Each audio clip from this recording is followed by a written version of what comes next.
Hello everyone, this is Tetrafolium, and I'm here today to talk about Jumpluff in ADV. This is how professional Pokemon players get away with using bad Pokemon. This is going to be featuring Hclat, but we're going to have some delayed gratification for those of you who are coming to see Hclat, you know? I've got to make sure that you guys earn it. Uh, but uh, with no further delay, let's get on to the slides here.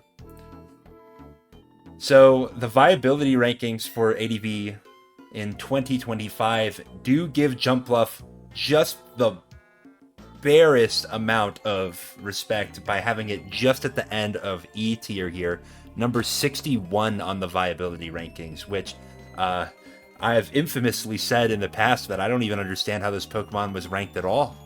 But frankly, I may have to be changing my tune here. So thank you to everybody who called me out here saying I don't know enough ball on Jumpluff.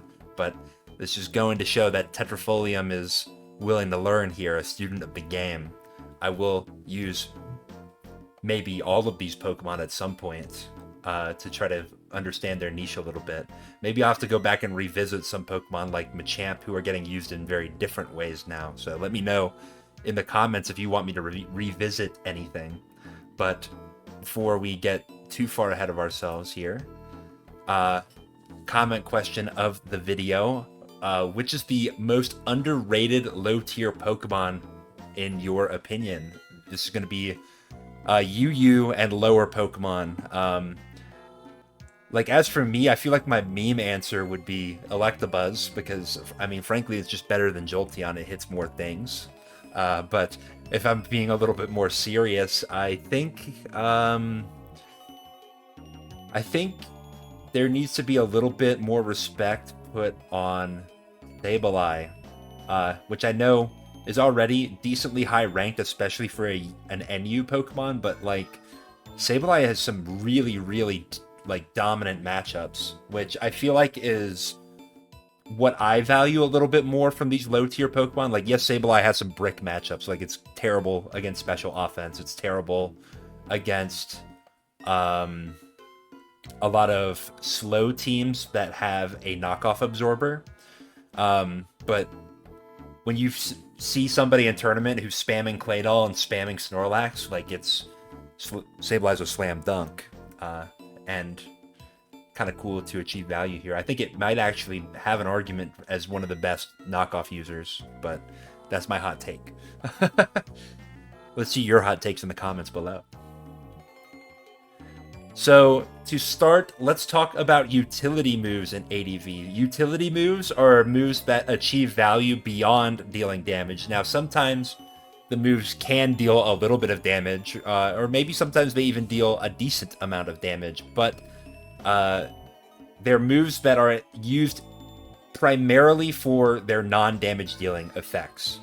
And they come in many different flavors, so let's talk about a few of them now. So boosting moves are moves that provide stat stage increases. That's going to be moves that are affecting your literal stats here. So attack, defense, special defense, and speed. I have some examples of moves that increase all of these. The +2s are going to be moves that give you 2 stat stages. In ADV, there are no moves that give you more than 2 stat stages. I know that you see Tail Glow in special attack, and you're going to tell me that Tetrafolium, Tail Glow gives you +3, but that's not true in ADV. It only gives you +2. In Gen 4 is when they buff that move to make Manaphy a broken, frankly, really annoying Pokemon to deal with, although it is an Uber, so that's kind of okay. I'm not going to get too deep in the weeds here, but I would say, generally speaking, from left to right is more common to least common. It is a lot less common to see these defensive boosting moves, in part because of other utility moves that kind of punish the passivity of defense boosting. But I will say, like, things like Acid Armor and Iron Defense are a little bit slept on as utility. Pokemon like Vaporeon and Scizor get access to these moves in conjunction with Baton Pass, and you can pass those stat boosts to another Pokemon, maybe one who's a little bit more resilient into things like Toxic and Will-O-Wisp, which of course we'll be talking about. I also want to shout out Cosmic Power, which is a really cool move that I want to make use of, but it's a little bit difficult to find the right Pokemon to put it on. Maybe the right Pokemon is Jirachi all along, though. Similarly, there are moves that will debuff your opponent's stats, but they're a little bit less common, and the reason why is that stat changes go away when a Pokemon switches out. So that kind of goes both ways. So if you are using Dragon Dance and boosting up, and your opponent goes to something that is forcing you to switch out, so say like your Tyranitar Dragon Dancing up, your opponent goes to Swampert. Swampert has a fantastic matchup into Tyranitar, even if Tyranitar is boosting its attack. A lot of times you may want to switch that Tyranitar out to preserve it for later in the game. Well, Tyranitar is going to lose all the progress from those +1 attack and speed boost, but ultimately you are the person who gets to decide if you're switching your Pokemon out, unless your opponent is using Roar. But you don't get to decide if your opponent is going to stay in. So if you use moves like Growl, which lowers attack, or probably a little bit more commonly, you'll see something like Screech, which lowers your opponent's defense by 2 stages, your opponent can simply just switch out and undo that progress. Now, that can be good in its own right. You know, forcing switches, you can get things like Spikes damage going. You can give yourself a little bit of momentum to switch into your own Pokemon, predicting their switch. But just to say that there's a little bit of an imbalance between how good boosting yourself and debuffing your opponent is in competitive Pokemon, especially in singles where switching is so common. For those of you who are curious, this is in ADV what the stat stage modifiers are. It's not linear, like some would maybe assume. So there's a little bit of a diminishing return going on. So, like, say for example, from neutral, you're basically at a 1 times multiplier. You get +1, you'll be at 1.5 times multiplier. +2 will be a 2 times multiplier. So the jump from 1 to 0.5 and 0.5 to 2 is, geometrically speaking, a little less impactful, and that definitely persists as you go on. So like 7 halves to 8 halves is a lot less percentage boost as compared to 1 to 1/2. As far as how that affects your decision making in game, basically you should be willing to start going for attacks earlier on, especially if you have a Pokemon that isn't like extremely bulky and going to survive a lot of hits. But it is worth noting that sometimes you will want to go all the way to +6 if your opponent can't really stop you from doing so. And you'll see that very commonly with really fat Pokemon like Suicune and Snorlax. Similarly, you'll get diminishing returns as you decrease your opponent's stats as well.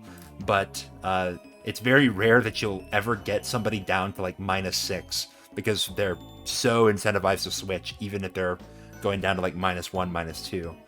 I will note that evasion and accuracy work on a slightly different scale, but they are a lot less common even than some of the boosting moves that I'm showing on this screen.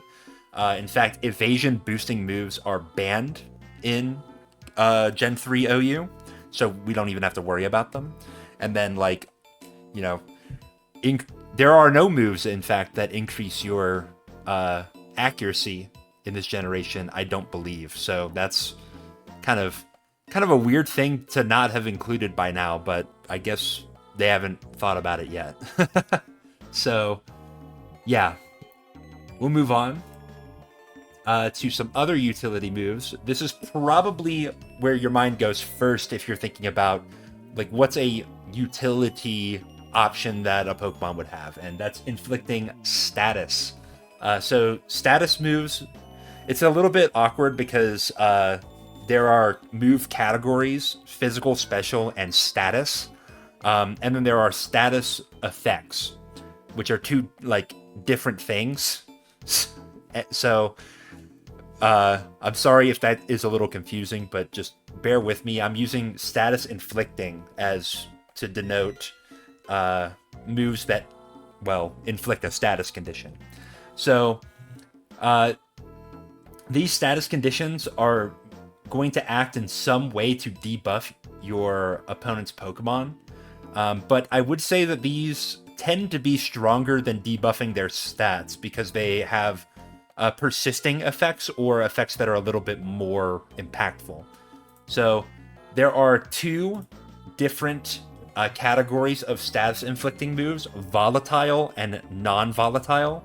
Volatile will be moves that go away after you switch your Pokemon out. You could maybe even consider stat increases and decreases to be a volatile status condition. Maybe a special case of it. And then there are non-volatile, which stay indefinitely. So we'll talk about those first, which are probably what you're more familiar with when you're thinking of a status inflicting move. So there's poison, paralysis, sleep, burn, and freeze. Am I missing any?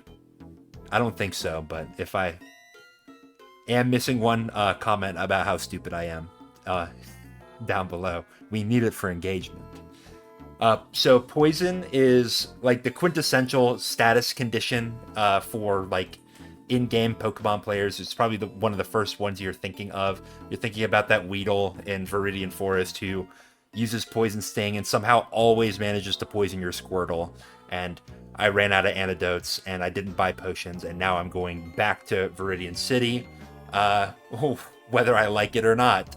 So, yeah. Regular poison is a little bit less common in this generation as compared to other generations, because the only ways to really get it are to use poison type moves that have it as a secondary effect. So like Sludge Bomb, for example, has a 30% chance to poison the enemy, or to use a status move that inflicts poison, like Poison Gas.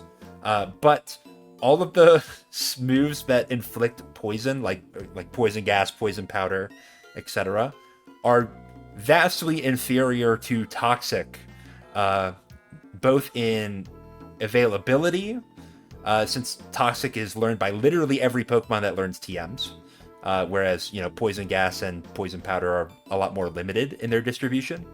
As well as accuracy. For some reason, Toxic is 85% accurate, while all the other poison-inducing moves are, like, as low as 55% accurate, which I don't understand how that makes any logical sense from a balancing perspective, but okay. And I should also note that Toxic inflicts a status that's a little different from Poison. It's called Badly Poison. It increases in its damage dealt per turn every turn that goes by. So usually with poison, you will deal an eighth of your opponent's HP every turn, whereas with badly poison you will deal a 16th and then an eighth and then I believe a sixth and then a fourth, and I don't recall how it scales up from there. It's not exactly like double damage every turn, which I don't know why they chose to do it like that, but that is how they chose to do it. It does mean that in the short term, regular poison actually deals more damage, and especially in a switch-heavy format, that can be really beneficial to have that regular poison.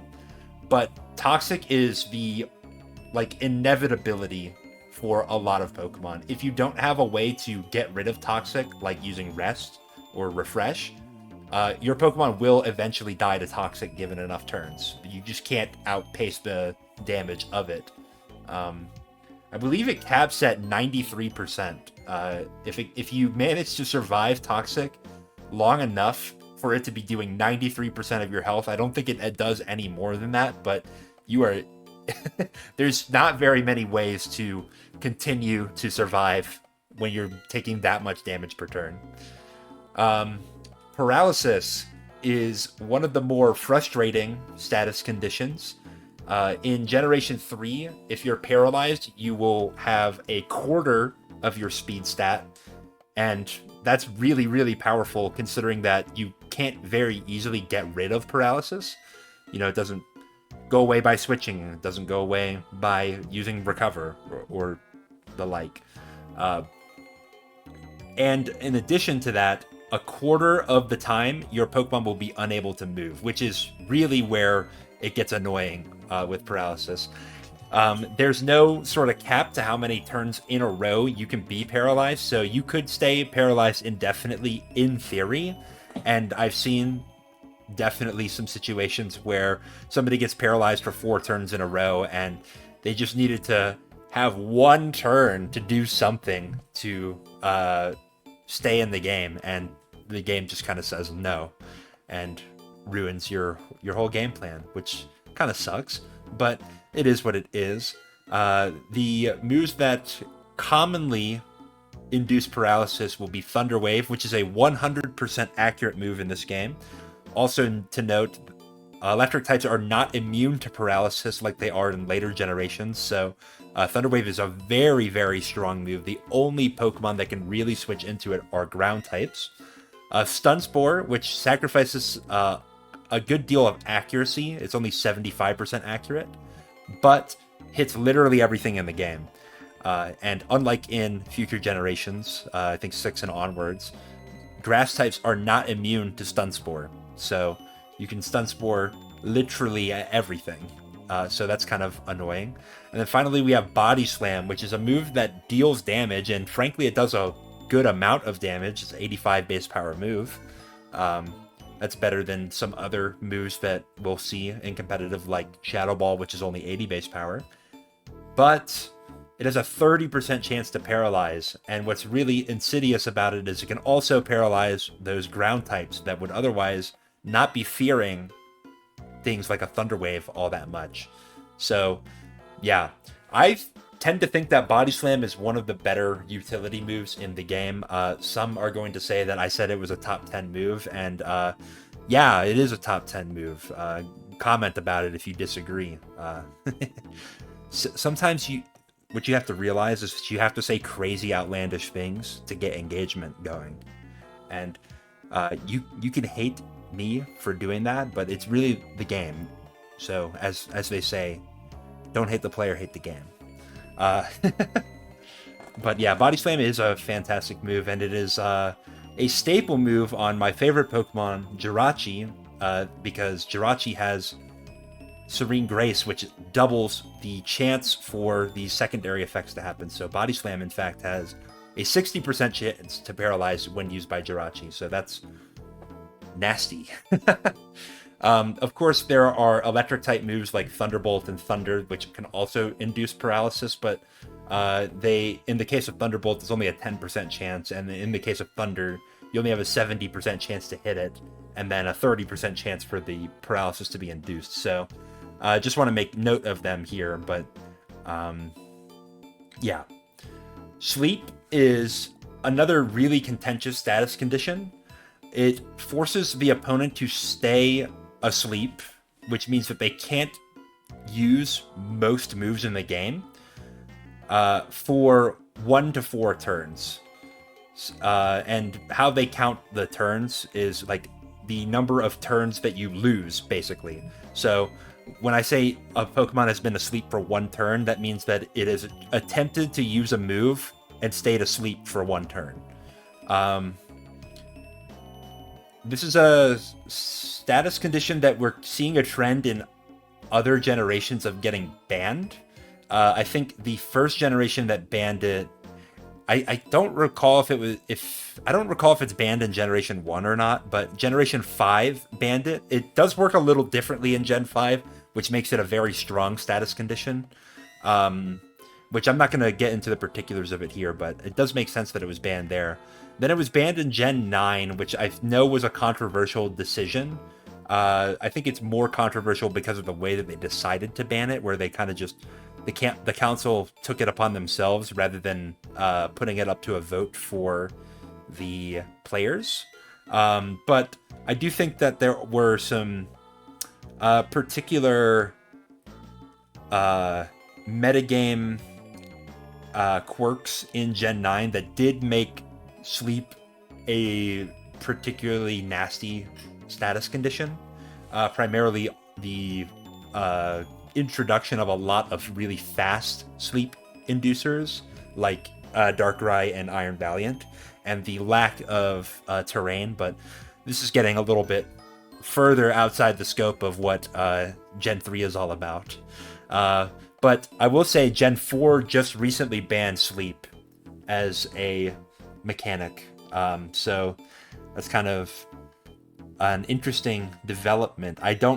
I'm not going to comment too much on how that's going to affect Gen 4 because I don't play a lot of Gen 4. Surprisingly, I know Jirachi's the best Pokemon in that format, and I just don't play it. Yeah. So there has been some discussion on whether sleep should be banned in Gen 3 or not. I tend to think that it's not that crazy, and it would definitely not help the shelf life of this video if it does get banned. So I guess maybe selfishly I hope it doesn't. But the moves that inflict sleep are Spore, which is 100% accurate, but only available to Breloom, Smeargle, and Parasect. Parasect is awful, so that doesn't really count. But Breloom, at the very least, Breloom and Smeargle are fairly predictable when they're going to be using Spore, and limited in a lot of other ways. Like Smeargle has pretty terrible stats outside of its speed, and even its speed is not stellar. So if you outspeed it, you're probably threatening to kill it, which is not bad by any means. Breloom is kind of in a similar situation where it's very frail and not super duper fast.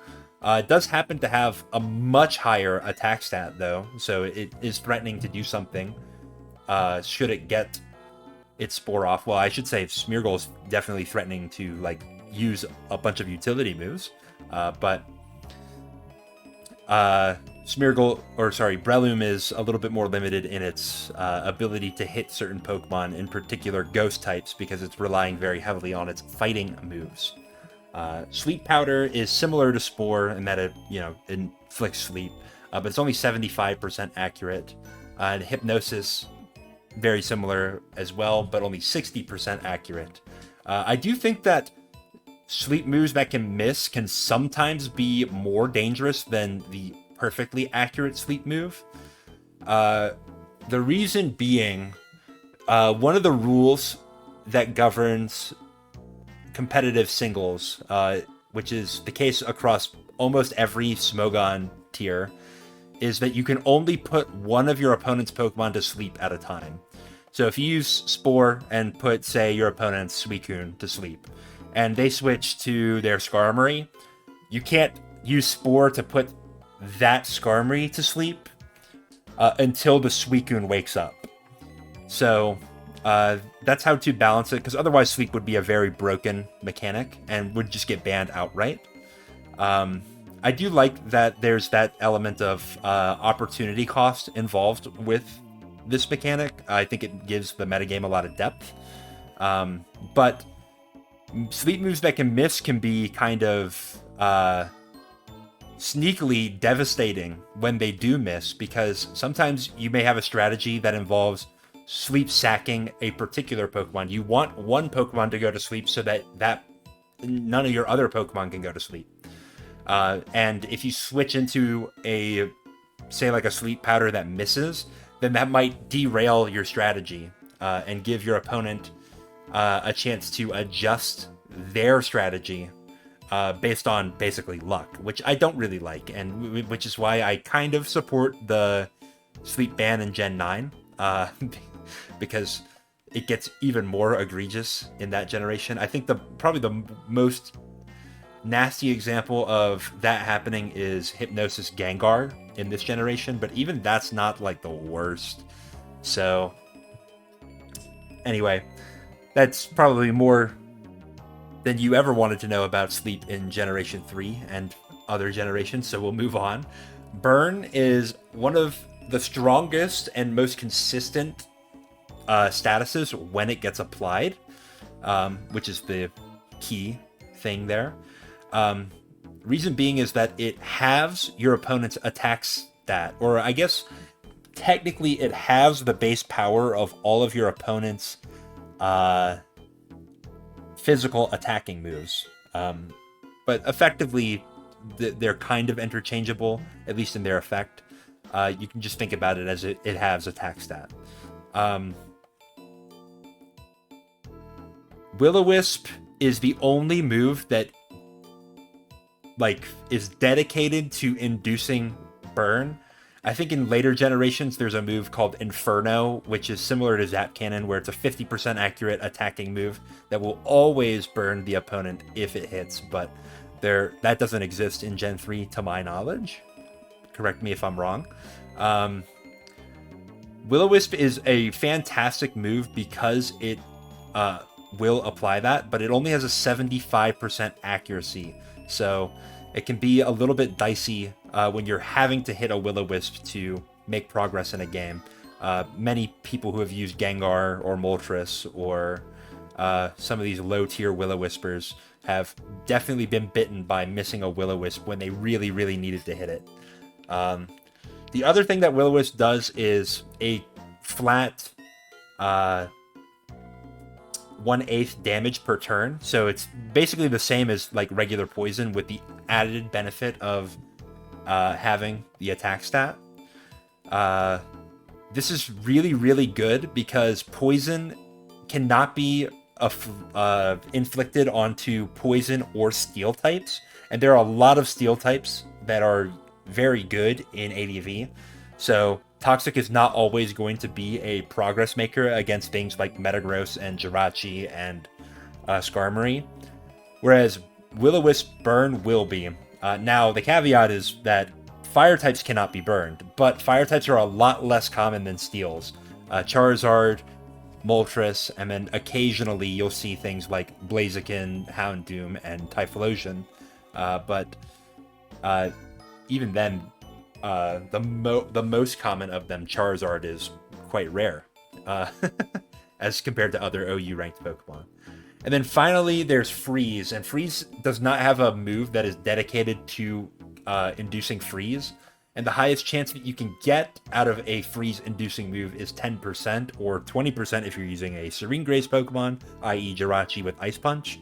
But Freeze is very, very devastating. It is similar to Sleep in that it causes the Pokemon to not be able to act, but instead of having a timer to kind of burn through, Freeze will check to see if the Pokemon will unthaw every turn, and they have a 20% chance to unthaw. Now, that does mean that you can thaw immediately, and there have been many such cases where a Pokemon gets frozen and then gets thawed as soon as it's going to attack, and it might as well not have been frozen at all. But there are also cases where the freeze basically lasts indefinitely and you will never thaw, and your opponent gets tons and tons of free turns, and freeze is just a terrible, frankly, a terrible status condition. And I would not be too broken up if they just got rid of it. I do think it has some place, like to punish players who are using Pokemon that are just going to sit and boost forever, like Suicunes and Snorlaxes. But I think that there are certainly more consistent and more healthy ways to have counterplay to that than by allowing freeze. Ice Beam is probably the most common freeze-inducing move because it's such a good coverage move that you would be using regardless of whether it had a freeze chance or not. So, yeah.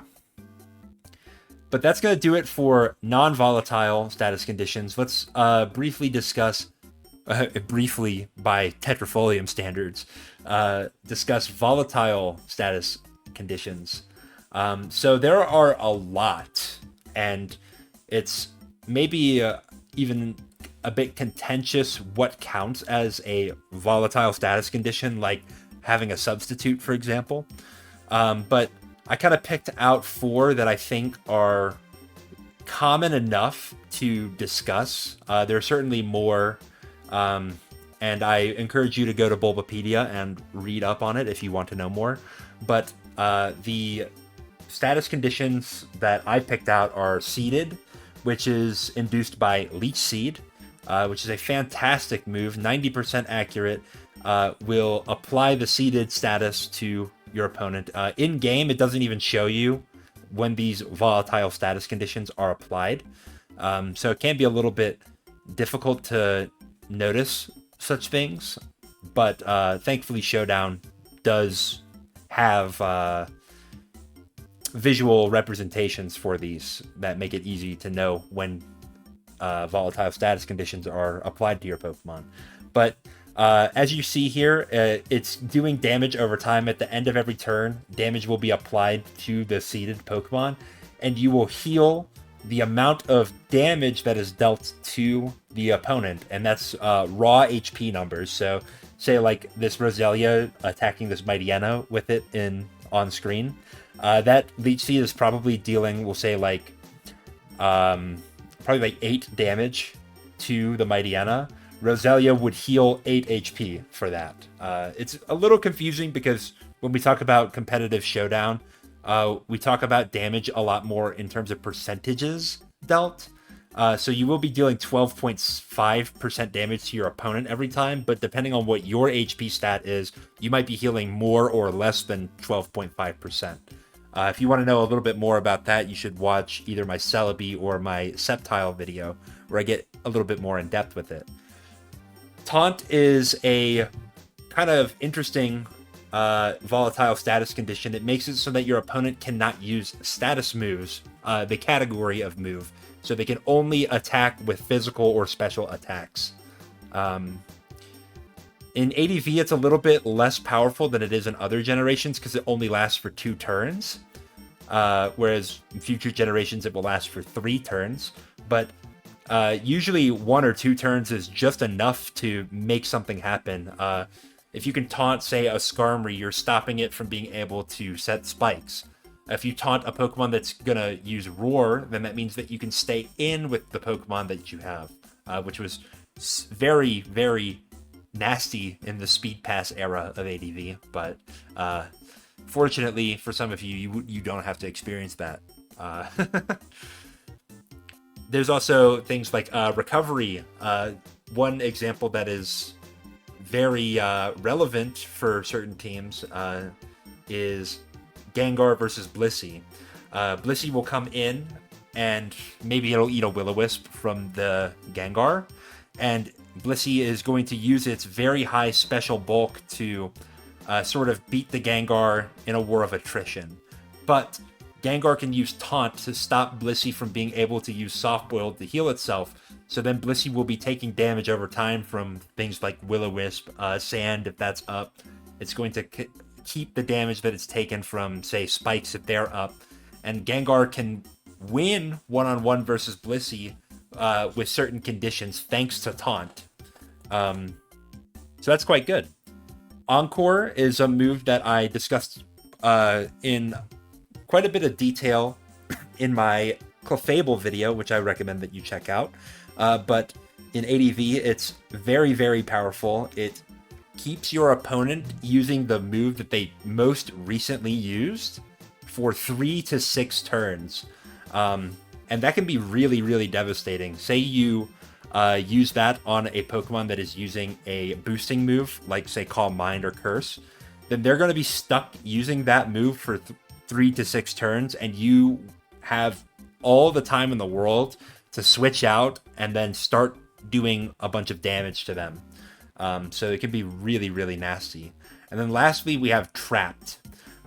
Trapped, there are a couple moves that can induce this. The most commonly that you'll see is Mean Look.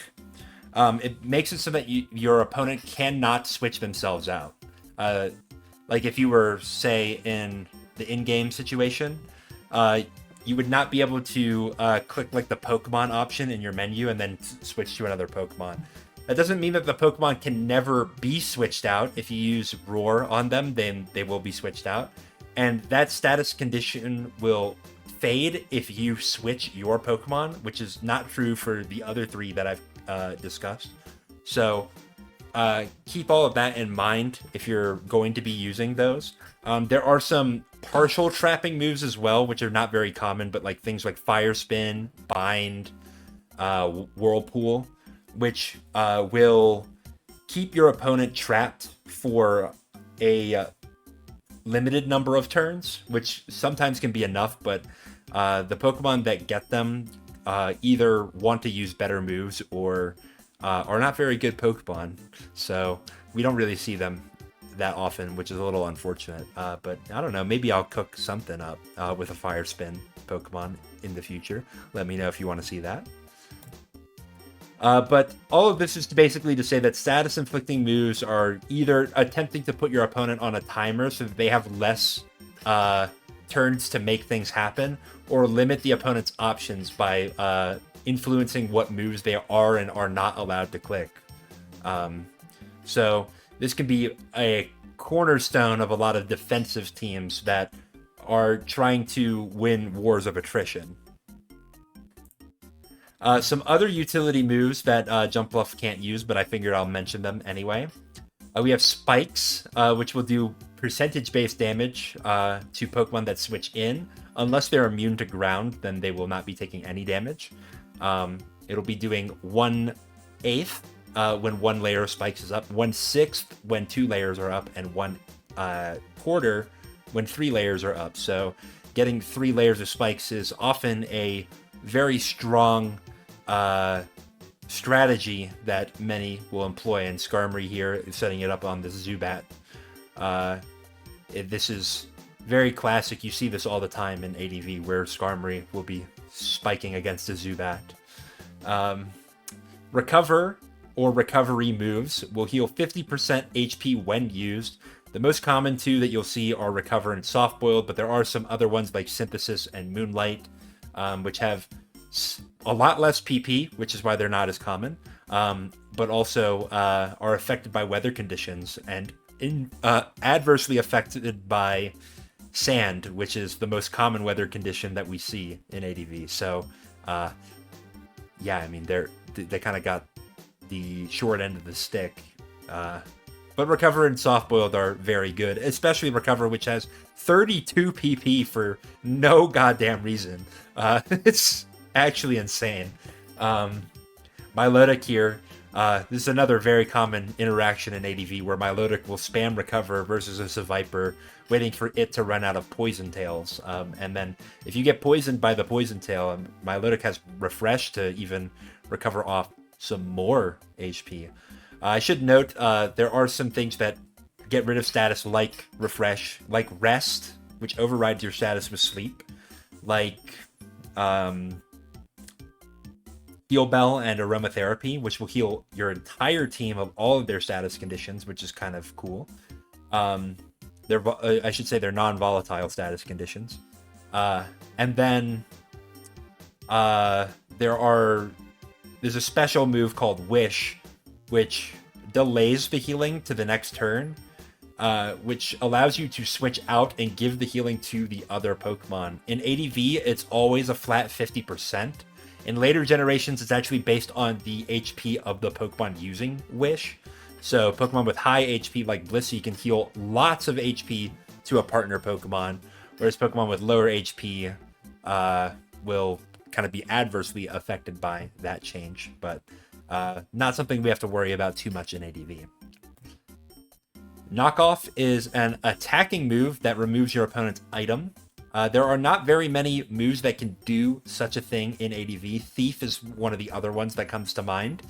But Thief is a little bit more limited because it steals your opponent's item, which means that you, one, cannot be holding an item to make use of this yourself, and two, you can only really do it once, because once you steal your opponent's item, it's really hard to steal another item, especially when leftovers is the most common item. It's not an item that gets used up, it's just there all the time.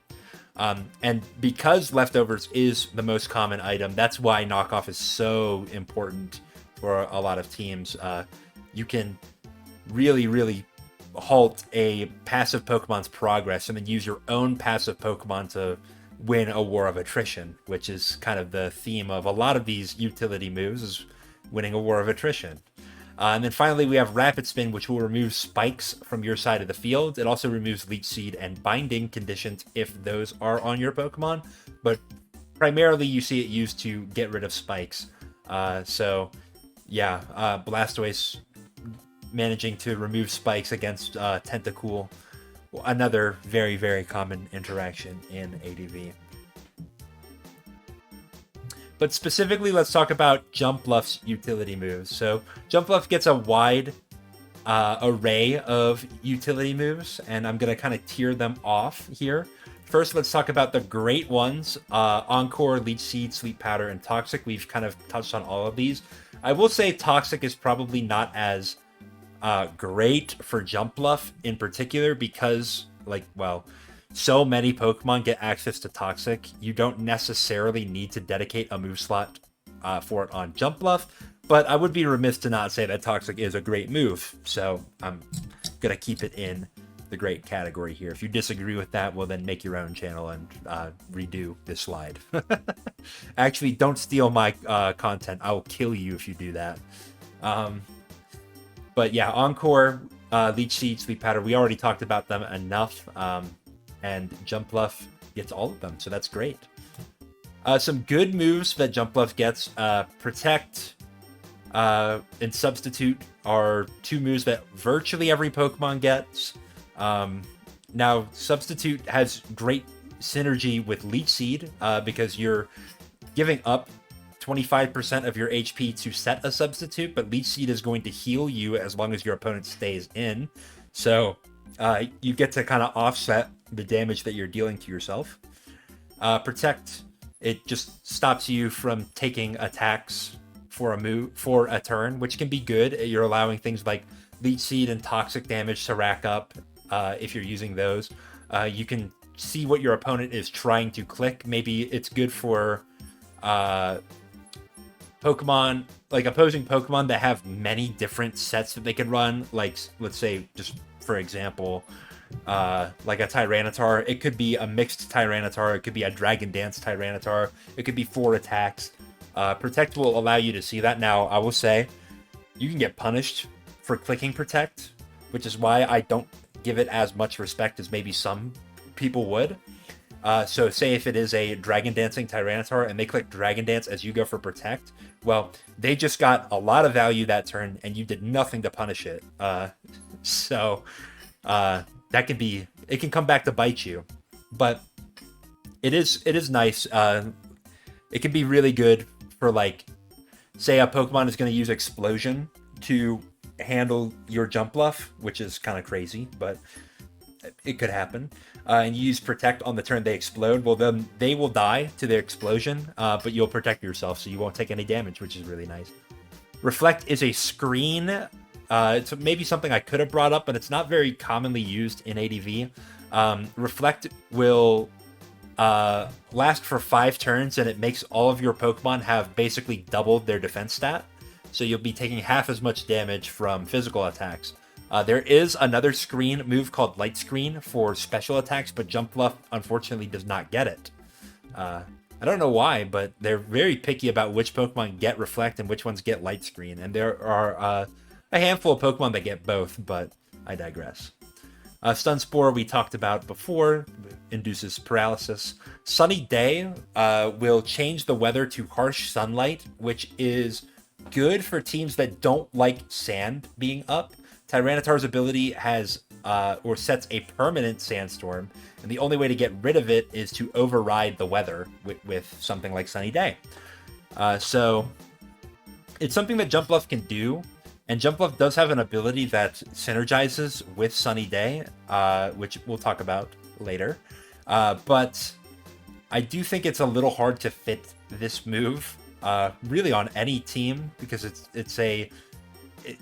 only helpful in some matchups, because Tyranitar is not seen on every opposing team. And also, it's even when you do clear the weather, that's really all it does. It clears the weather once, which can be instrumental for certain teams that want endgames where there's no sand, but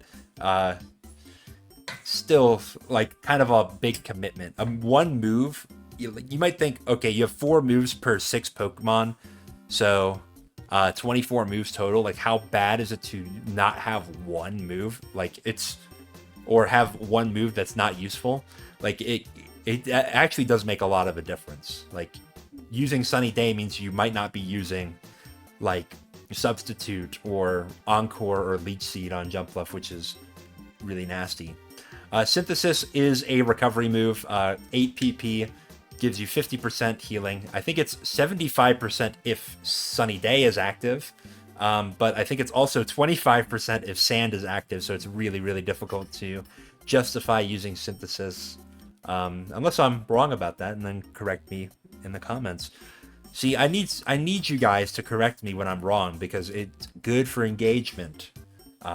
It also gets you likes, which mean absolutely nothing on YouTube. Unless you're a content creator like me, like my videos, please. But let's move on to some niche options.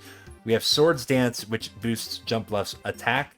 Jumpluff is not a very good attacker. It doesn't have very high attack stat, and not very great moves to take advantage of it. But if you're gonna have a attack boosting option, Swords Dance is probably your best. Maybe Dragon Dance, but Jumpluff is fast enough that it would care more about an attack boost than it does about the speed boost, so that's kind of cool.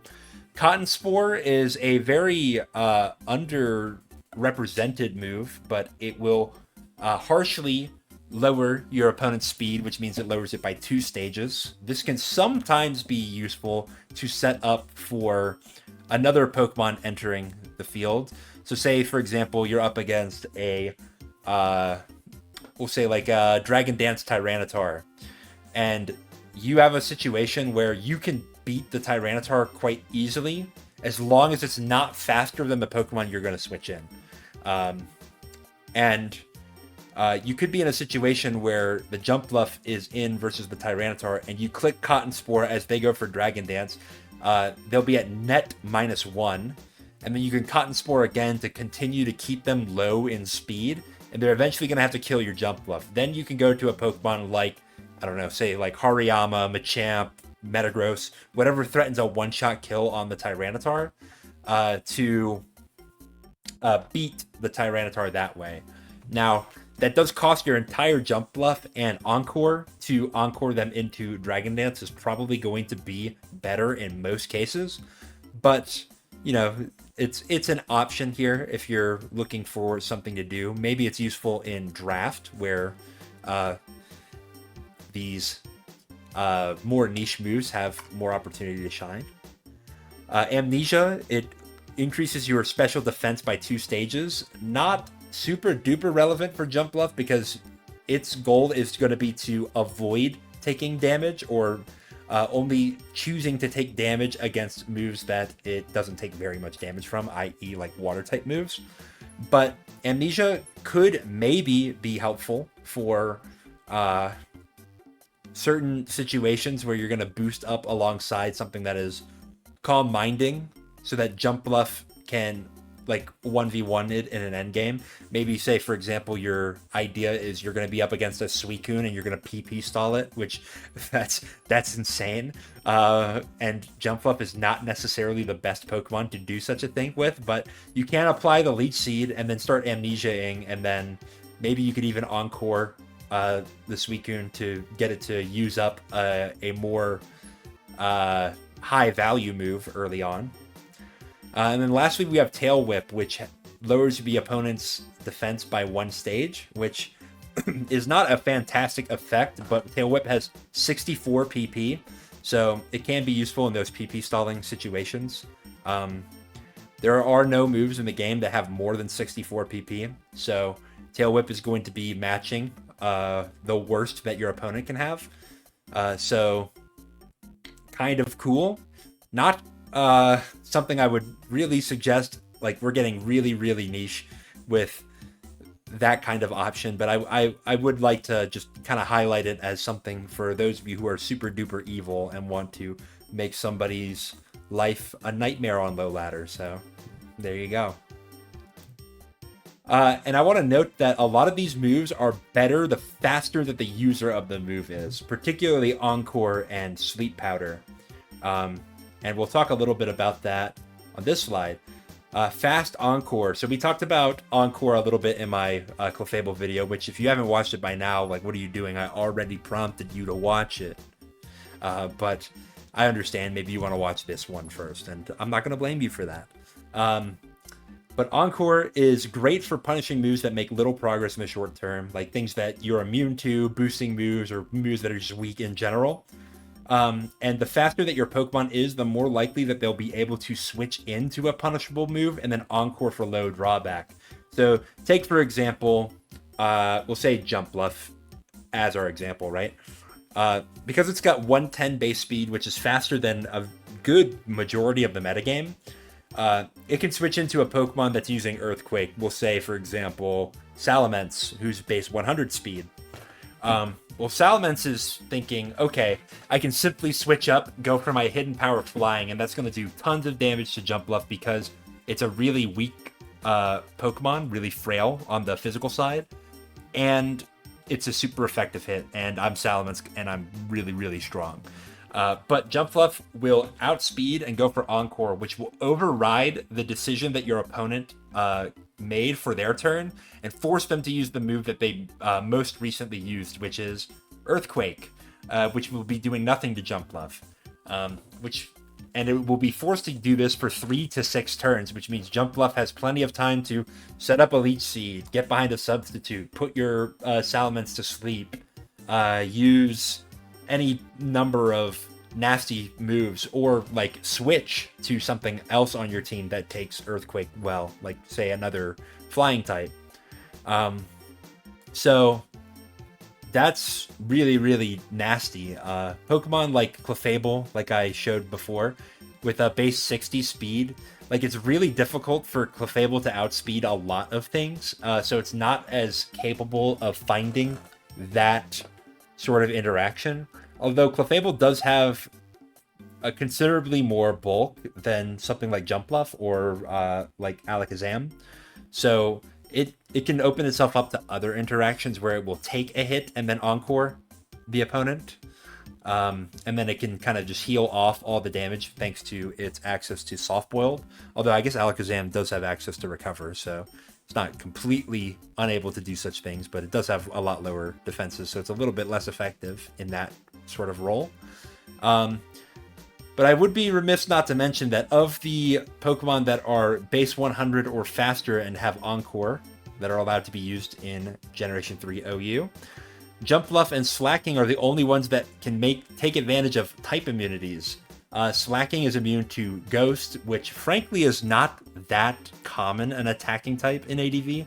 There are a lot of Pokemon that use it as coverage, but very, very limited, mostly to like Snorlax and Medicham. And those are Pokemon that, if they're not using Shadow Ball, have really big clicks into Slacking. Like if Slacking gets paralyzed by a Body Slam from Snorlax, that's really bad. If it switches into a Focus Punch or a Brick Break from Medicham, that's really bad. Now, thankfully, you will outspeed both of them, and you can go for an Encore. And I have seen high-level tournament games, particularly from a player named Violet River, abusing an opponent who doesn't respect the option of Encore on Slacking. Unfortunately, Slacking doesn't get to make a lot of use out of the free turns because it is itself giving up free turns thanks to its god-awful ability Truant, which makes it so that it's unable to attack every other turn. But it does at the very least kind of force your opponent to switch and gives you an opportunity to switch as well. So not the end of the world, and kind of a cool niche. But Jumpluff is a little bit more applicable because its immunity in ground is just leagues above any other immunity you could have in ADV. Earthquake is one of the most common attacking moves, and there are tons of Pokemon that use it. Pretty much any physical attacker that gets it will use it. And Jumpluff, well, it's going to outspeed a good chunk of them. So it's going to be able to get that Encore off. There are also water types who are pretty prevalent in the tier, namely Suicune and Milotic, but also Vaporeon is getting used quite a bit. Their Surf is not going to be very powerful into Jumpluff. Jumpluff can kind of shrug it off as a resisted hit and then offset some of the damage with Leech Seed. So sometimes you can even switch into that, which can be helpful. Or if your opponent has like a coverage Hidden Power Grass, but you quad resist, you could switch into that and Encore them. Like, say, Salamence is another example. So Jumpluff is a Salamence counter. You heard it here first.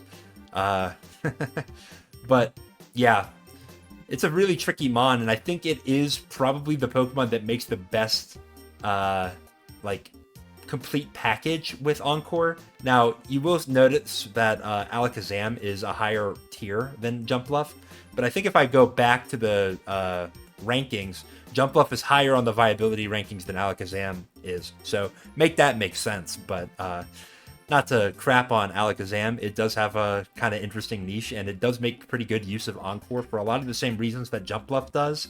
But it has a less defensive utility than Jumpluff, which is kind of surprising because Jumpluff is a grass type, and grass is probably the worst single defensive type, at least in ADV. Okay, this is maybe an argument between it and like Ice, but we'll save that argument for another time. Here are Jumpluff's Smogon sets. Subseed, probably like the most real of the Jumpluff sets. A lot of speed, some HP, and Spadef, and you're going to be using 4 utility moves: Encore, Leech Seed, Sleep Powder, and Substitute, in that order. Don't correct me. But yeah, you're basically finding these switch-ins and abusing them with your utility moves. We'll talk a little bit more about it in context because it gets kind of hard to talk about in the abstract sense. And then there's this offensive set, which is I don't think I've ever seen this, not in ADV. I have seen things like this in low tiers in future generations, where Jumpluff is making use of something like Acrobatics as its attacking move, and like Swords Dance, Encore, Sleep Powder / Leech Seed / Substitute, things like that. But I guess you could do this. One of the advantages of Jumpluff as a Swords Dance user is that it is already very fast. So it can be a potent endgame sweeper if you can find a free turn for it, which Jumpluff can make a lot of its own free turns with Encore, Sleep Powder, etc. You get your Swords Dance and then you can HP flying through a team, but it obviously has some drawbacks, like what if your opponent has flying resists? Yeah, then it's really, really difficult for Jumpluff to make a lot of progress there. You could Leech Seed and sub spam, and then if you get free turns, keep Swords Dancing, but like, yeah, I think this is going to struggle against a lot of the Steel and Rock types of the tier. So I don't know if I would recommend this set, but it is something to note at the very least. All right, so this is the EV set, or I should say move set that I'm showing off today with Jumpluff, but instead of explaining it all myself, I've got a very special guest on, probably the progenitor of Jumpluff, we could even say. Introduce yourself, Hclat. Hello, how's it going? Like you said, I am Hclat. I'm the CEO of Jumpluff in 2026 ADV. I'm glad you had me on. Yeah, I mean, I figured I had to, considering that, like, this is. I mean, there are not very many Pokemon that I associate with a particular player, but Jumpluff has got to be one of the ones that I would associate with you, along with like Miltank and other kind of nonsense mons, but you make them work. Yeah, I think Jumpluff is one of my favorites also. Wasn't always my favorite. I honestly picked it up by losing to it a bunch. Oh, But you at this point in really? time, I feel like I have a special appreciation for him. Yeah, so we talked a lot about the utility moves that Jumpluff gets, but how do we put them all together to make a cohesive set? Or rather, what are the synergies with these four moves that make it so powerful? Let's see. So Encore, especially in ADV, is broken. It lasts a long time. It locks the enemy Pokemon into a move that ideally isn't very good against Jumpluff for a long time. And these moves, Leech Seed, Sleep Powder, and Substitute, are very good catch-all options. So they're going to be effective against the opponent staying in and clicking whatever useless move we've locked them into. And they're also going to be just like really good to just throw off blindly into whatever they happen to switch in. So with that, like in tandem with Encore, Jumpluff is just an absolute menace, and it really makes the most out of those free turns with Encore, more so than probably any other Encore user you can find. Hmm. Yeah, I noticed that Jumpluff, I think a lot of its utility is in its type, as far as like its defensive capabilities go, having the immunity to Earthquake, also having a resistance to water. But doing some investigation in the calc, I saw that this Jumpluff set is built to survive a defensive Gengar's Ice Punch and a Jolteon's HP Ice. I'm not sure if how much that was intended by you or where that EV spread came from, but kind of an interesting thing to note. Yeah, that sounds about right. I don't remember the specifics too well, but I think that, yeah, living a hit like that in a pinch can be huge because then you get to, I guess, encore those Pokemon into a useless move. Mm-hmm. And then, like, because Jumpluff is, like, utility only, you don't have to waste any points in attack, in, like, its attacking stats. So, yeah, you can sort of just do what you want with its defenses. Yeah, makes a lot of sense to me. So I figured that the basic game plan with Jumpluff is you're going to be switching into like Earthquakes, Leech Seed, or boosting moves. You're going to encore the opponent into moves that they don't want to be clicking. Leech Seed, either to punish them for staying in or punish them for switching out. And then you'll sometimes Sweet Powder or sub, depending on the situation. And Jumpluff is going to make the opponent just switch out a lot. Yeah, that's about right. I find that when I'm playing, usually my two clicks are to either encore if if I expect the other person to stay in, or to substitute if I think they're going to switch out. Because if I'm wrong about that and I substitute, I can block like the attack that I've now let the opponent click into my Jumpluff. Right. But yeah, generally that is the game plan. You're spot on there. So let's take a look at this team. I've been told that this team is attributed to you based on my perusing through the team dumps on Smogon. Yeah. This is kind of a interesting structure. I like the fire, water, grass kind of structure that we have going on. I feel like that's not something you see a lot in ADV, but well, because a lot of the grass types are quite frankly terrible in ADV, but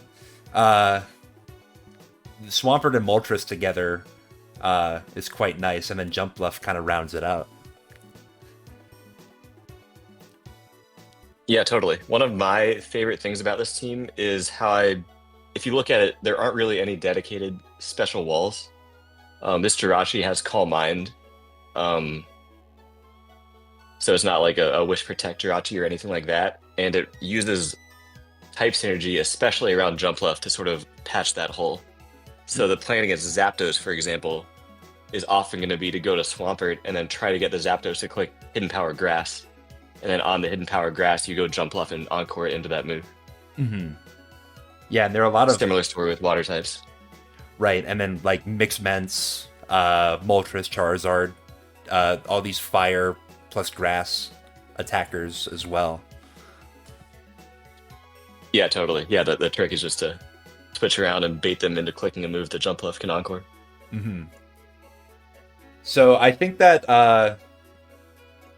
Jumpluff does a really good job of kind of conditioning the opponent, and as do the teammates, into conditioning the opponent to click moves that you want them to be clicking to enable switches.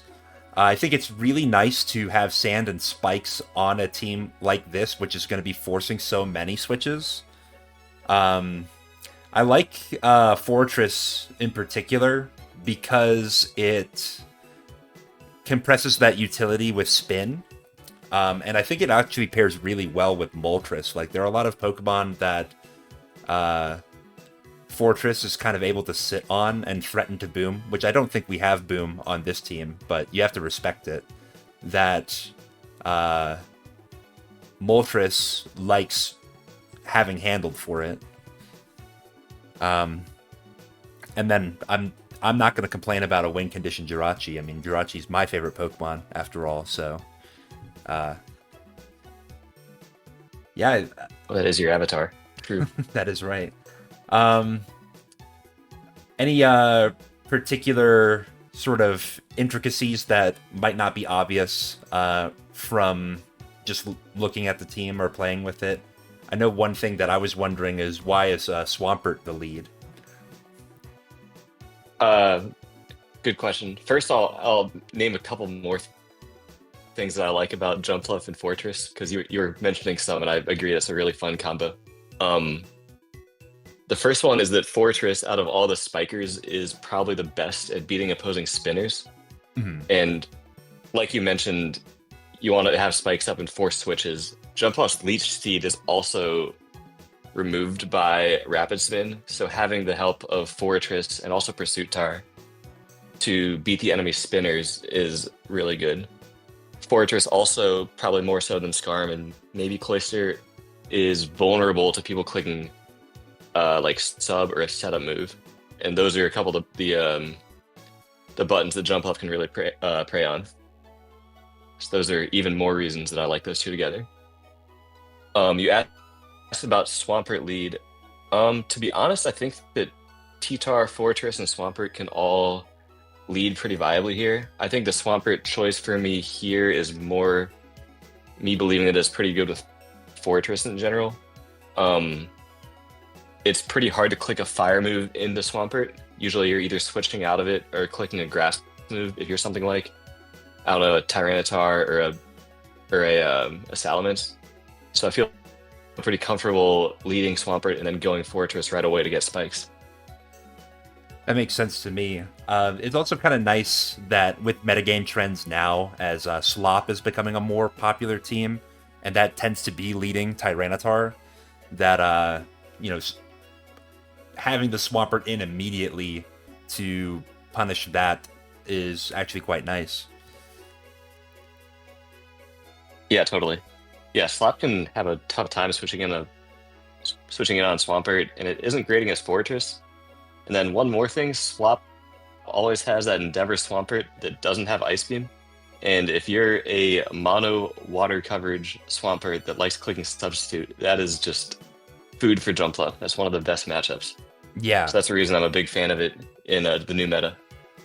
Yeah, so, I mean, this is a Pokemon that is evergreen, really. It's getting better with time. Yeah, true. All right, so I think now is a good time to get into the replays. Let me switch up my scenes here. And Hclat, you can see this, right? Yeah. All right, so... Paul Sock is a crazy name. How is that available? I don't know, I mean... Sorry, that's the enemy, I should be. Yeah. Well, I'm of the opinion that if two players play each other and they have the same avatar, whoever loses has to change their avatar. So let's see if I can rise to the occasion here. All right, you're gonna claim the first default avatar in the entire thing. Let's do it. That's right. So lead Mence, and I opt to take a Toxic on it, which is maybe a little bit risky, because lead Mence is very commonly a mixed Mence. But that is going to alleviate some pressure from Moltres later in the game. Nice little T-Tar W pulled there. Yep, and now we've got Fortress in. Metagross is a pretty good matchup for it. I'm always a little cautious when I see these low roll Meteor Mashes because it could be mixed, but it does happen to be a mixed meta here. But that's okay. This looks like a strong Moltres. Yeah. Not a great switch in. And then maybe this is obvious for people who are looking at the paste, but Protect here is very, very high value. Getting even more chip on this Salamence.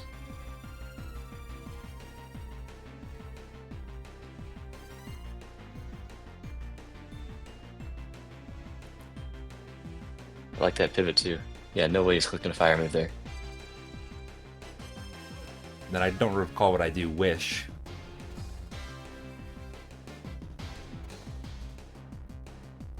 Swampert is back. And then Surf is You're kind of running circles around this guy. Yeah, well, I mean, this team feels really good to switch around with. Got so many good types. Yeah, that's the idea. No paralysis, so that means I can get another move off with my Fortress. I'm just going to opt for a second Spike. Oh, are you going to Encore him into Focus Punch? That's a funny interaction, by the way. Yeah, it doesn't even show the focusing. And then I guess my opponent probably doesn't realize that my Jumpluff doesn't have an attacking move and they're going to switch the Snorlax out. But even if they didn't, if I land the Leech Seed thereafter, then I'm in a good spot. Yeah, Snorlax has so much HP, you would heal like to the moon off of it. Mm-hmm. I don't blame them for switching.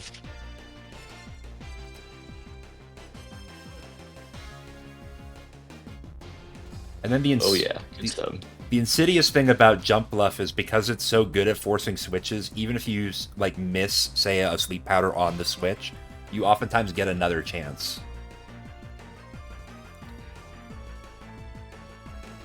Yeah, and this is just such a good situation. That roar is unfortunate, but look at this. It's a bunch of Pokemon slower than Jumpluff. No Rapid Spinner in sight. Spikes on the field. We're eating good. Mm-hmm.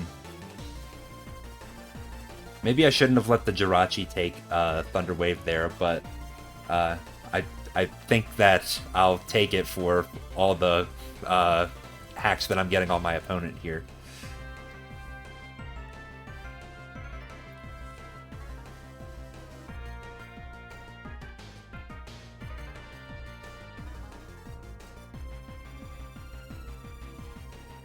I think that's... Yeah, to me it seems that Moltres is the strong mon and Jirachi is the one that you're willing to risk. So I don't mind that play. Mm-hmm. Unfortunately, I don't think Moltres is going to be able to kill the Snorlax, so we'll have to switch out to Tyranitar, but we catch a Boom, so that works for me.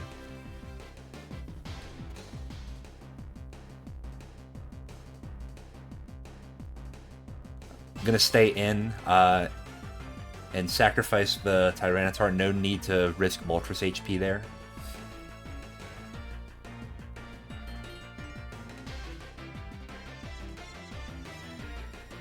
And Tyranitar is basically his last out, but the Swampert's so healthy from the Jirachi Wish from earlier that I'm not too worried about it.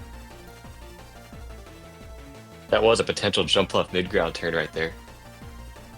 Yeah, Guitar's probably clicking HP Grass or Dragon Dance or switching out. It's actually a good call. I guess the thing that could be risky about that is if the Tyranitar is a Jolly Dragon Dance, because then it would outspeed Jumpluff. But that's also true. kind of dying out in the modern metagame. So once again, another trend that Jumpluff is taking advantage of. Yeah, my approach is just to assume that it won't be Jolly, and I've definitely lost to that assumption several times before. Yeah. Well, some mid-ladder gaming. You know, it's easier to get games down here, so that's my excuse for why we're down here. Oh, you cooked that guy. That was sick. That was well played. Thank you. Next game here, we're up against Eat of the Apple. Oh, God. This guy? I'm told that... this guy doesn't seem like... this guy's the worst. I'm told you have a little bit of a history with this player. I don't know what it is, but... we'll see. Lead Marowak, which is indicating to me either Slop or Paris. Always goofy. There's gonna be like an ancient power celebi or something. Good Jumpluff. Oh, he's mad about that.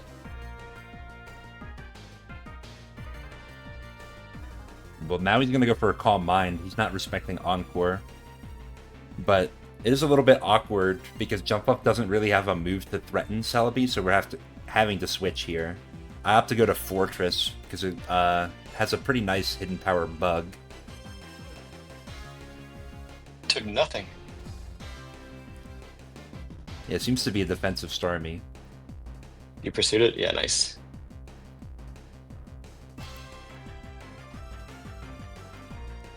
Alright, so I think I actually go for Pursuit here, which is probably not the play to make.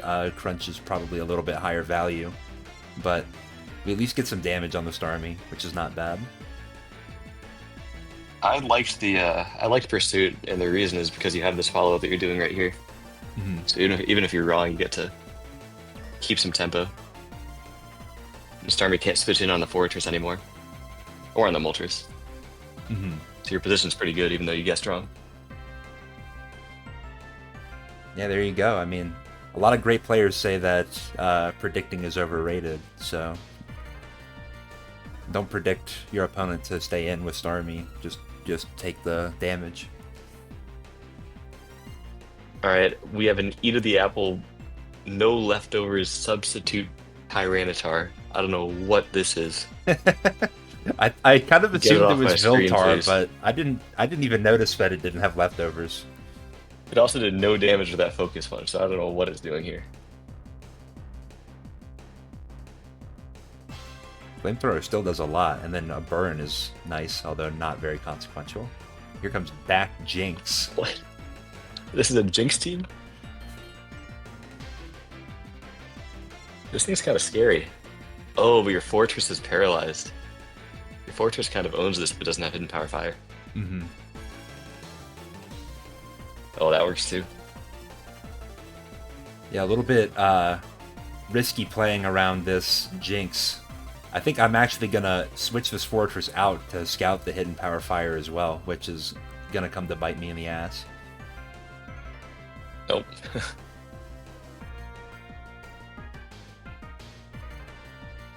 The Swampert's going to be kind of important for helping out against the Marowak and the half HP Tyranitar, so it's probably not worth risking that amount of HP there, but at the very least we know that Fortress is relatively safe here. Hey, well, if you're scared of those guys clicking Earthquake on your Swampert, you know what you can do. That's exactly right, yeah. We can go to Moltres. No, I know you meant Jumpluff. What video is this? Hidden Power Bug, feeling a crit unfortunately, here. not getting there.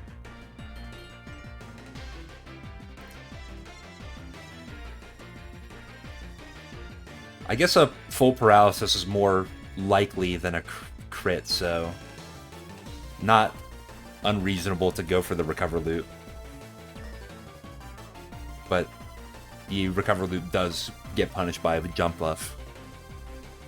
Yeah.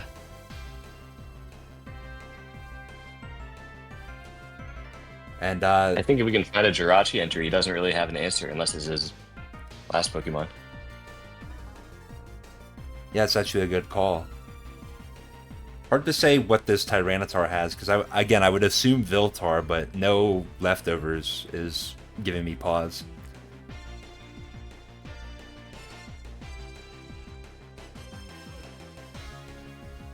That is not what he wanted to switch Celebi into. Yeah. It's so sick how this team like sets up so many Moltres switches, and this Tyranitar is not going to live a modest HP grass. Alright, we'll never know what that T-Tar was. If it had leftovers, it would have lived. Maybe. Probably. It's a not very strong surf from that Starmie, but it is enough to pick up the fortress. And now we have Jirachi. Just hit one Thunder and then we're good to go. Uh-oh. Please. Uh-oh. It's getting a little dicey now. But I'm the GOAT, so Good it's Ice okay. Punch. Boomerang. Boomerang's a funny move, because it's like you're trading some accuracy on Earthquake for the ability to punish sub-users a little harder. But like, I don't know if Substitute is common enough for that to really be impactful. I feel like nobody uses it, and I think it's low-key kind of good. I mean, you could have worse moves for sure. Yeah. I would use it, and there's a lot of moves that I wouldn't use. That's all I'm saying. Mm-hmm. But yeah, this Jumpluff is kind of destroying the core of Marowak plus defensive Starmie. Well, it seems like he's escaped. He's escaped it here. He can spin loop, you know? That is true. Like, so you can encore him into spin and then go to something else. Is that what you do? I think I'm actually gonna try to encore him into recover. That's even better.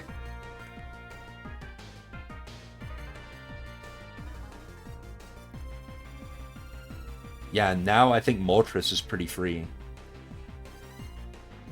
Yeah. Instead, I'll go Swampert. Should have went Moltres. Oh well.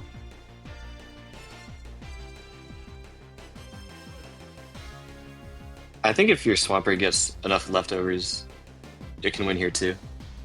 This is a good Swampert position as well. Yeah. I guess I really had my pick of the litter. My eat of the apple, one might say.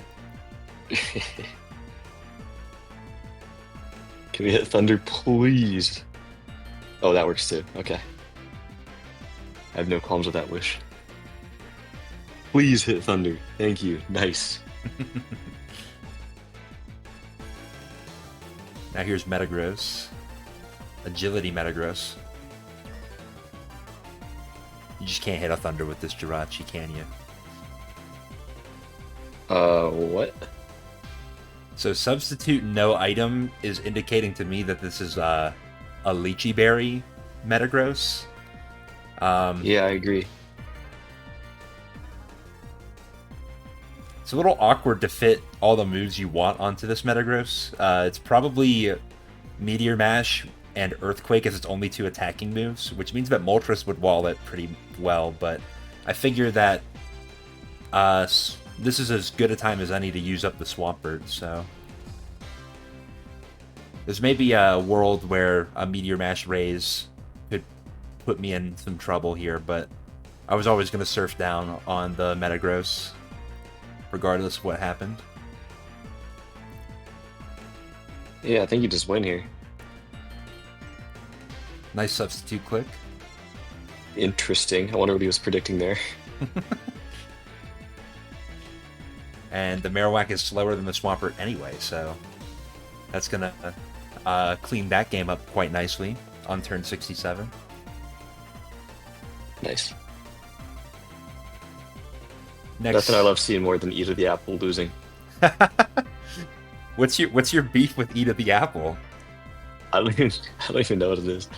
It just uses silly teams, and they're always locked. And I've lost to them an embarrassing amount that I don't want to talk about. It's understandable. We all have ladder demons, and sometimes they're not who you might expect, I guess. Yeah. I like to think I'm somebody's ladder demon, and they're hating on me, and they're eventually going to find my YouTube channel. That's what your Dagon was to me. Or maybe I was his op, something like that. There's a whole history book that could be written on that. We're up against Hclad the Wizard. The Wizard. You're really going through an all-star cast of ladder villains with the Jumpluff team. I mean, Jumpluff is, some would say, the hero of ladder. Here's the villain of ladder, though, Alakazam, another fast Encore user. But this one's going to be a Subcom Mind. Kind of ambitious to stay in versus Tyranitar with the Alakazam. Thankfully, we have enough Yeah, I defensive don't know what investment. Hagrid's doing here. Yeah, nice. Heracross is... This Heracross Pokemon is pretty scary, I yeah. will say. Heracross is probably my least favorite Pokemon to go up against. Exeggutor, I guess, probably cracks the top 30. Yeah. I'm not sure what Hagrid's cooking here. Oh, have you talked about Jumpluff's ability yet? Well, we're going to talk about it right here. Okay. Probably not going to be that useful, but Jumpluff does have Chlorophyll, so we're double speed. We're outspeeding Suicune. Well, I mean, we were doing that anyway, but maybe makes the Alakazam switch a little bit more awkward, although we don't have enough turns of Sun to really take advantage of it.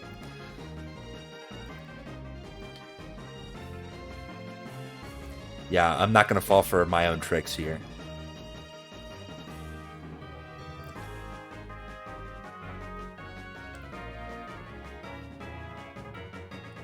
Well, I'm going to fall for that trick. Do manage to land the second Thunder.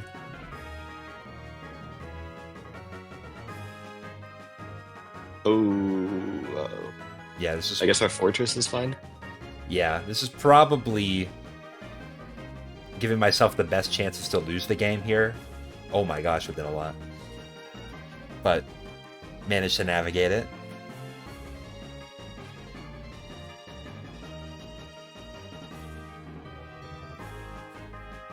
I am kind of banking that this thing doesn't have Fire Punch, but I guess it revealed all of its moves, so no need to be worried about that. Mono Psychic. Yeah, what an insane set. It is banking on Doug to be able to trap so many resist. if you're going to run Psychic only.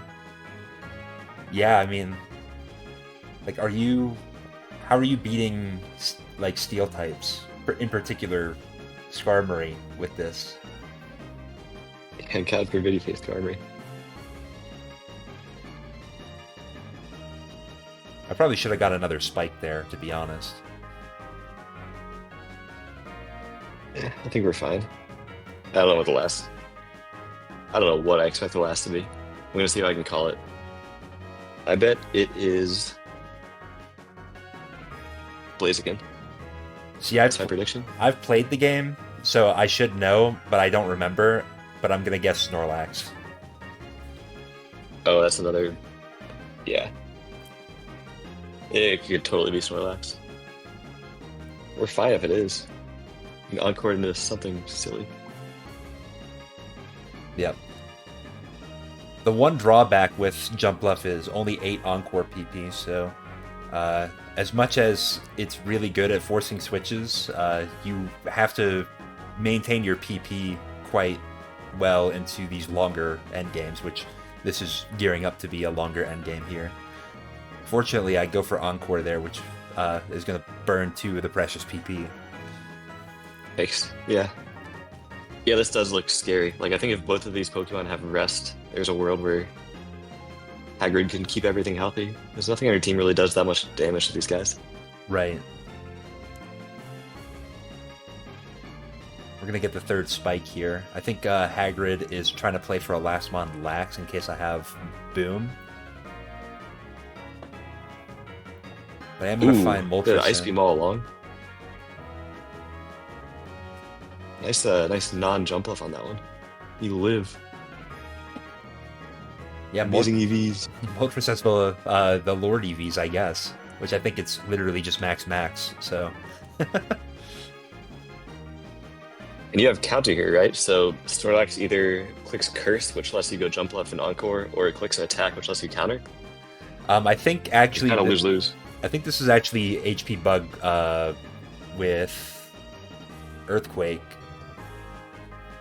But I am going to keep the Fortress in and try to condition the opponent to curse up tremendously so that Jumpluff can find a turn to Encore, get the Leech Seed, and then we're going to try to play for Moltres to get the kill. So this is a little bit more tenuous than it probably should have been, but... Yeah, this is sketchy.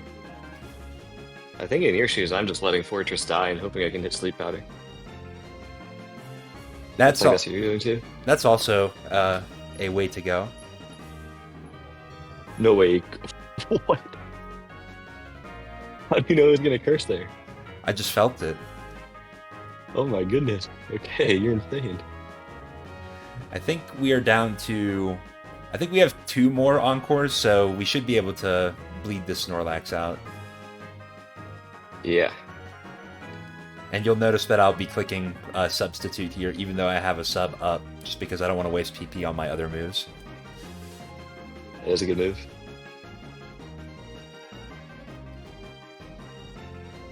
And after you Encore and back into this again, what you can do is go to Moltres for 1 attack and then go back to Jumpluff, and even if it's a minimum Encore, you can still get free damage. I think you have enough either way, but... Mm-hmm. Yeah, which... that's one trick. Yeah, certainly something to keep in mind for those of you who are trying to win the game in less turns than I am, but... I feel like sometimes you have to let these players know. Oh, he's out of Curse. Yeah, so we're learning something here, I guess. That if your opponent runs out of PP, then the Encore is broken. I was not keeping track of that. Wow. Luckily he's not tick fat, so you're A-okay. Mm-hmm. We are gonna have to call a rest turn from the Snorlax, though. I figure it was a bit too risky to do it there. And if I don't call it, you are allowed to go on. You can go Jumpluff here and Encore the rest still. I don't know if that's what you're doing here. It's a kind of broken mechanic. Oh, so you can Encore rest even though there's all those sleep turns involved. Yeah, it's really broken. You can do that. What you can also do is Spike Sack and then Encore from like 2 turns ago. It's always the last move clicked. It doesn't have to be on the last turn. Dang, then this move is really broken in ADV. Yeah, there's a lot of tricks you can do.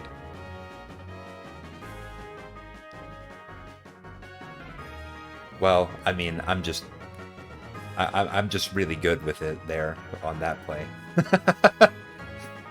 You got the rest turn. I think you should have enough. Yeah.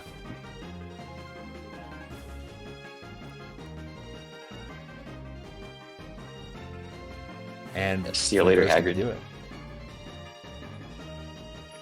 Yeah, so maybe I could have found a less sketchy line to win that game, but you know, sometimes when it comes down to the wire like that, that's what makes the game fun. Yeah, and Jumpluff's a complicated mon. I feel like when I use it, I find ways that I messed up, like on review all the time. Yeah, I think there's a lot of unnatural feeling sequences. It's kind of similar to Endpert in a way where, like, you have to be so precise with your clicks to really get all the value out of it. Yeah. I mean, I guess... Yeah, it's unintuitive a lot of the time, too. Mm-hmm. Really, a lot of Pokemon are like that, but... especially these Pokemon that are relying more so on these utility moves are like that. And then we have one final replay here. This is me on the right course, against our buddy Hclat here. Oh, that's me. This is not me on the right, by the way, for those of you who are unaware. Endel is one of the best ADVers in the game right now. He's playing in SPL, which is, well, probably the most prestigious Pokemon tournament of the year, so shout-outs to him. Speaking of, what are you playing him for? Like, do you remember what this is? This, I think, is ADVPL. So, past year. Yeah, so another tournament that's really high level, at least for Gen 3. So, let's see what you can do. I think you're using a slightly different team than I am. Obviously, you have the Skarmory instead of the Fortress. And then you get Houdini on Jirachi. Ouch. Well, I think you'll probably see that I have a lot of the same cast of characters. Same Jirachi. If I have a Jumpluff, I've always got a Swampert. Well, I mean, imagine that I makes have sense. a T-Tar. Yeah. Yeah, they're like best friends. Kind of makes me wonder if you could just slap Jumpluff on Big 5 and call it a day. That's how people used it back when it was used a while ago, in like the 2010s. Wow, did I just stay in on HP grass? Okay. Well, I mean, I feel like that's not so bad, because if you get put into Torrent, you have a pretty good chance to kill. Yeah, that's true. I guess I've already deduced that it's a special team. Mm-hmm. Well, that's going to be a good Encore. Or not. Oops. Yeah. It can be really tough against these opponents that are, like, really good, like Endel, because I would assume that he would know that Encore is coming there and would want to click another move. Oh, that's... I'm going to give you the benefit of the doubt. There. But Encore and Giga Drain is maybe even higher value because Giga Drain's got that PP pressure.